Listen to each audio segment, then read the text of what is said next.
What's a YouTube? Doe here from Zephyr with another live duel from locals. On the left we've got myself with Darklord, and on the right we have Blue Eyes White Dragon. So we start off with Yugioh. This is going to get met with Ash Blossom.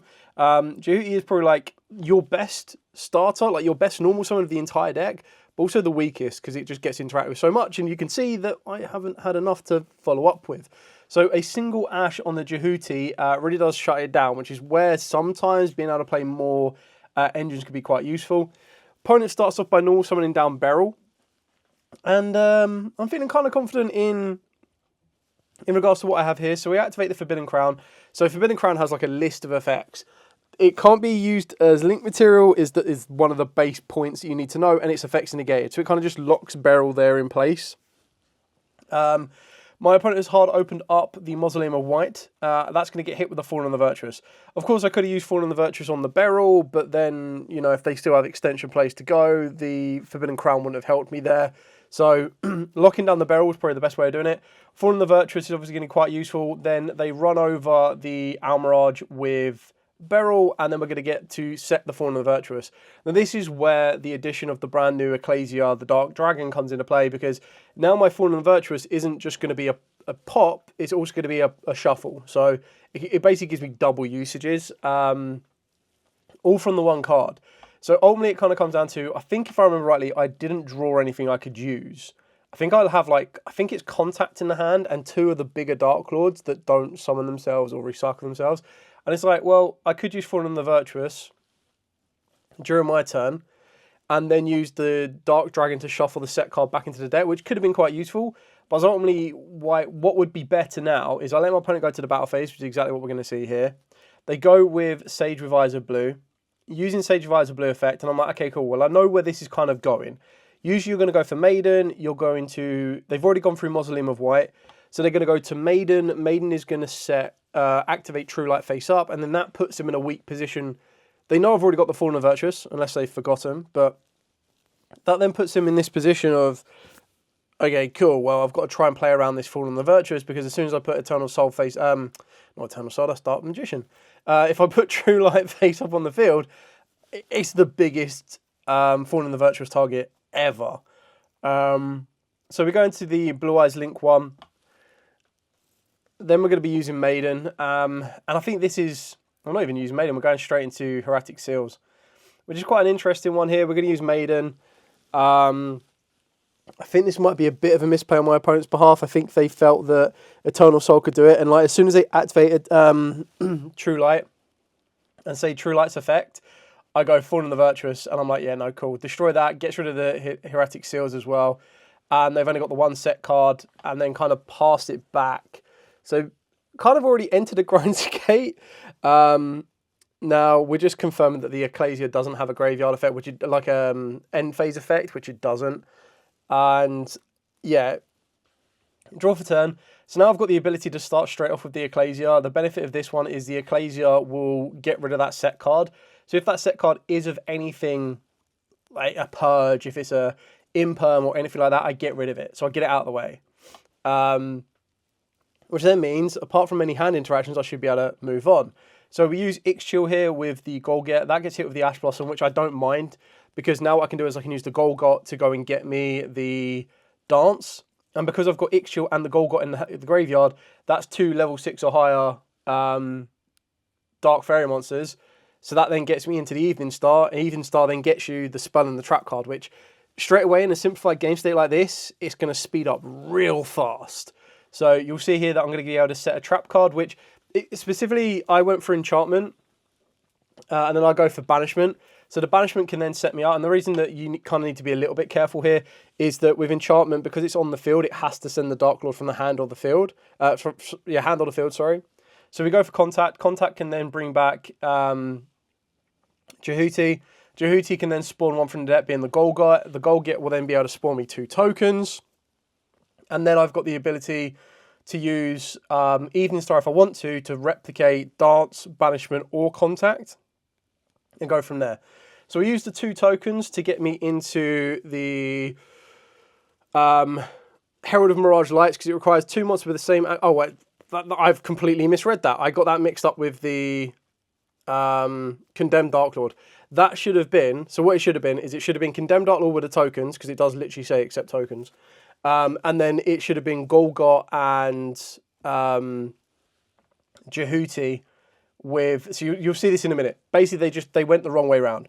So it should have been the Condemned Darklord, which would be in the extra monster zone, because that just requires 2 fairy monsters, so that's where the tokens go. And then the Herald of Mirage Light is made with the Jehuti and the Golgot. We then use the Condemned Darklord's effect to discard the Tespila Poker to grab us the Morning Star, which means when I use the Evening Star's effect to replicate Dance in the Graveyard, I now have the Morning Star. So we're going to replicate Contact to bring back the Tespila Poker. The reason for that is I've now got Tespila Poker to use its effect if I want it to. That will, of course, replicate the Dance. So we're going to attack and attack and attack. So that's like 600, 16, and 4,000.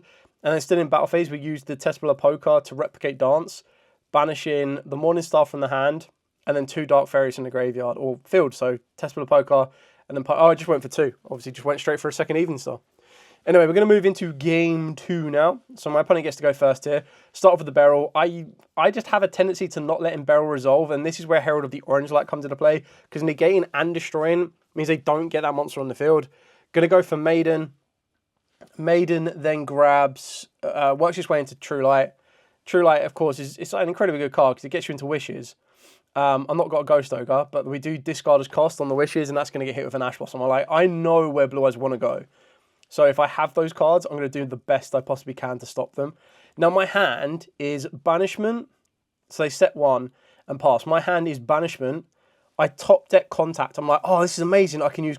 I can use Contact to bring back the Tespila Poker.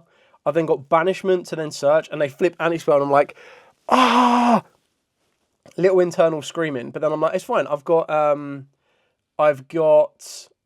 the Canby. So I'm like, okay, cool. Well, unless that last card in the hand is Abystial, being Magnamut, which is the only one they play, and the only one that plays one of, or anything that will stop me working into the Trickstars, which I've already gone through. Canby, which could have been Ashed, so it's not an Ash.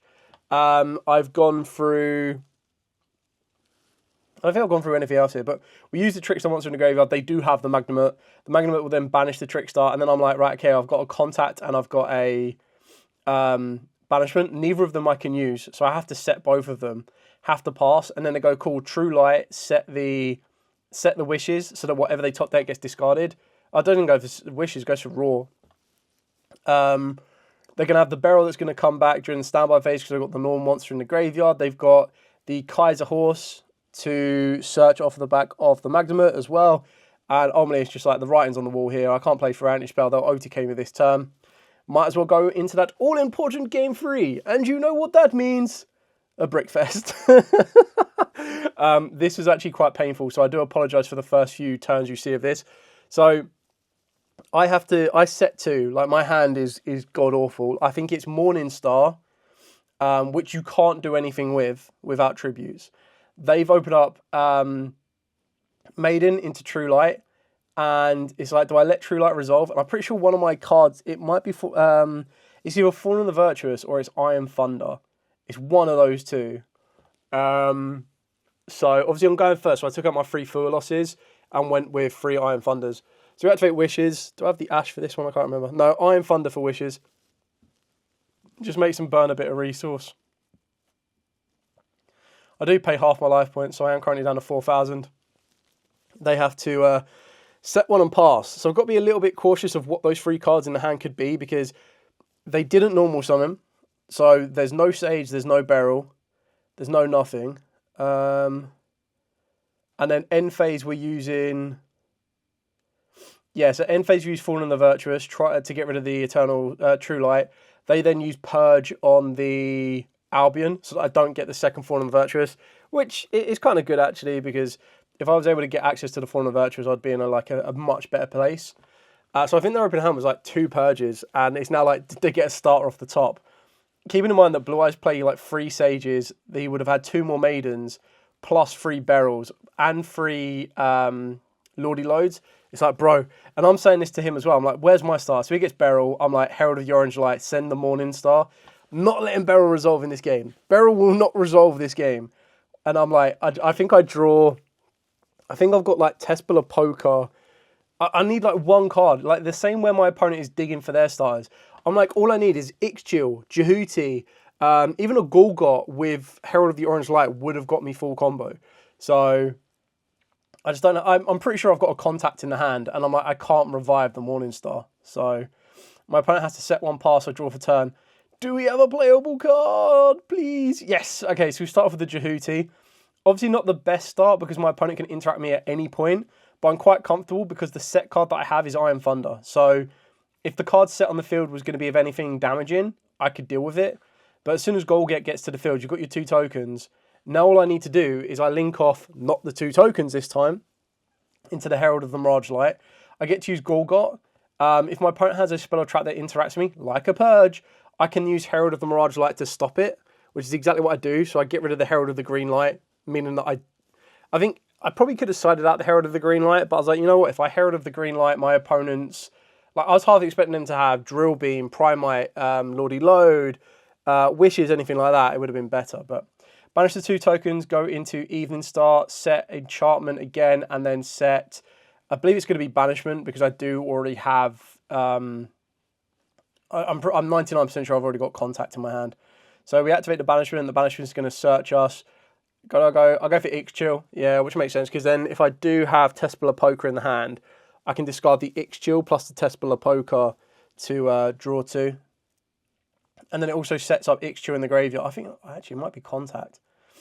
I can't remember if I discard Contact and Yugioh. And I think the other card in my hand is actually Mutiny in the Sky, which is really important for the next couple of phases, because as I mentioned earlier, my opponent has 3 cards in their hand, and none of them have been able to be played. He's had to set a card. So I use Yugioh getting rid of the Contact. We're going to use Evening Star's effect to replicate Contact to bring back Yugioh, which now means I've got another card on the field. So I'm currently down to 3,000 life points. If I use Yugioh again, that's going to put me to 2,000 life points. So he activates Nibiru here. I'm like, that's kind of fine. Like, the only thing I could do is not Evening Star. This is replicating Yugioh. I point at Evening Star, but it's actually Yugioh that's replicating Banishment to grab me the other trap card. So now I've got 2 trap cards, which is not ideal. Like, you don't want both the trap cards in play. But what I do now have, Rebellion is the other trap card. What I do now have, and this is why I held back the Mutiny. I probably should have held back the Contact, but I got greedy to draw 2 cards. We activate the Mutiny in the Sky, and now I'm in like a relatively dreamland here because I've already gone through Nibiru. I've got a really fat stacked Nibiru token. I've got Morningstar in the graveyard already. I haven't directly had to search it or anything along those lines. So now it's just kind of making these decisions of which one I want to go to. So I'm looking in the extra deck, like, okay, do I go for the second Evening Star? And I'm like, you know what, why am I not going for the first of the Darklords? So I end up going for the first of the Darklords. Currently on 2,000 life points. Mutiny in the Sky I put back into deck, just naturally assuming it was a Darklord card, which obviously it's not. Hence it goes back into the deck. Back into the graveyard. The first of the Darklords destroys all of my opponent's cards, which clears off a Ghost spell that was set in defense position and the Nibiru. And now in a simplified game state, even though I've only got 2,000 life points left, they have to get through the first of the Darklords, which isn't up or like buffed by 1,000 because it wasn't made with Dance, but it is still a 4,000 base. And then I pay another 1,000 life points to bring back. I can bring back any fairy from the graveyard. It has to come in defense position. So again, this is another mistake on my behalf, just not reading cards. So I can't bring back their Herald of Mirage Light. And the only reason I brought back the Herald of Mirage Light was if they had any spells or traps that I needed to deal with. But as you can see, they had a Drill Beam with no normal monster. They've got a Druid Swarm and they've got the Field Spell. So there's not really a lot they could do there. And ultimately, all I need to do is have a way to stop the Druid Swarm, which with Enchantment, I do. Because then they put the Druid Swarm to the field. I go Enchantment to take it. If they put it in defense position, that's fine. If they put it in tap position, then that's the last little bit. But only I just take the Druid Swarm and then attack with the token or the first of the Darklords. So anyway, thank you so much for watching. If you do like, comment, subscribe, share. A couple of little misplays there on my behalf, but as I mentioned on the commentary, you know, they are rectifiable. They're all like the alternative, the correct way or the correct way it to be done is shown eventually. So apologies on that one. That's just dusting it off, playing it for the first time at locals. Anyway, thanks so much for watching. Don't forget to like, comment, subscribe, share. Till next time, as absolutely always, stay safe and, of course, happy dueling.